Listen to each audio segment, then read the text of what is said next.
যেহেতু ইন্দ্র আগে থেকেই লজ্জিত ছিলেন, ভুল স্বীকার করেছেন, সংশোধন হতে চান, সেই জন্য ভগবান আর বিড়ম্বনা বাড়াতে চাননি।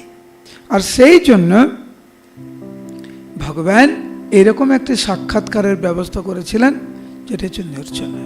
দেখবেন কর্তৃপক্ষ কখনো কখনো অন্যান্য ব্যক্তিদের সামনে, অন্যান্য ভক্তদের সামনে শাসন করেন, কখনো কখনো ঘরে বসে শাসন করেন, কখনো এক দুজনের সামনে শাসন করেন, কখনো কখনো সবার সামনে শাসন করেন।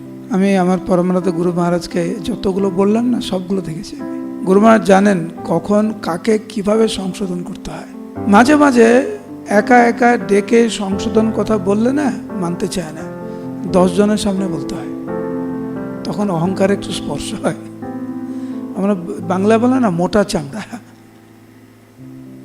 আমার এখনো মনে আছে, সালটা মনে নেই, আমি গুরু মহারাজের পাশেই ছিলাম, নাম বলবো না, মায়াপুরের ঘটনা, কারণ তখন আমি মায়াপুরের সিও ছিলাম। একজন গুরু মহারাজের শিষ্য ভুল করেছে, মানে মন্দিরেই ভুল করেছে আর কি। আমাদের মঙ্গলারতির পরে, বুঝতে পারছেন তো, মঙ্গলারতির পরে গুরু মহারাজ উপস্থিত, তার মন্দিরে কত ভিড়, এবং ওনার পাশে একজন যিনি গুরু মহারাজের শিষ্য ভুল করেছে গুরু মহারাজের সামনেই। এবং গুরু মহারাজ দেখার সাথে সাথে ওই ভক্তকে বললেন, তুমি ক্ষমা চা। সবার সামনে বলছে যে তুমি এই ব্যক্তির চরণে অপরাধ করেছ, তুমি ক্ষমা চা।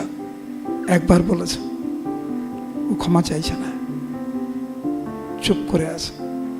আবার গুরু মহারাজ বললেন, এটা তোমার ভুল ছিল, তুমি ক্ষমা চা। তখন ওই ভক্ত অজুহাত দিতে লাগলেন যে কিভাবে ওটা ওনার ভুল ছিল না। আমরা সবাই দেখছি, ওটা স্বীকার করতে চাইছেন না। তখন গুরু মহারাজ খুব কড়া হয়েছিলেন, খুব কড়া হয়েছিলেন। তখন ভক্ত সবার সামনে ক্ষমা চাইলেন। কিন্তু গুরু মহারাজ এত কড়া হলেন কেন? কারণ ওই ভক্ত স্বীকার করতে চাইছিলেন না।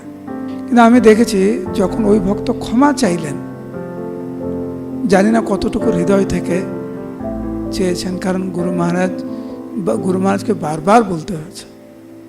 পরে আমি দেখলাম গুরু মহারাজ ওনাকে আলাদা করে ডেকে ওনাকে বুঝাচ্ছিলেন। ইন্দ্রদেব যখন বুঝতে পেরেছিলেন ওনার ভুল, তখন